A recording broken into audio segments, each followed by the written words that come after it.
as ointment for I'm captivated by your dear person, Lord. Draw me from the seeds of pursue only you.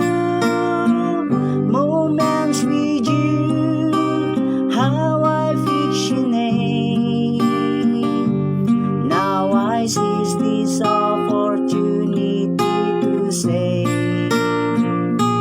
that I love you. I will be with you all my days, come what may. Moments with you.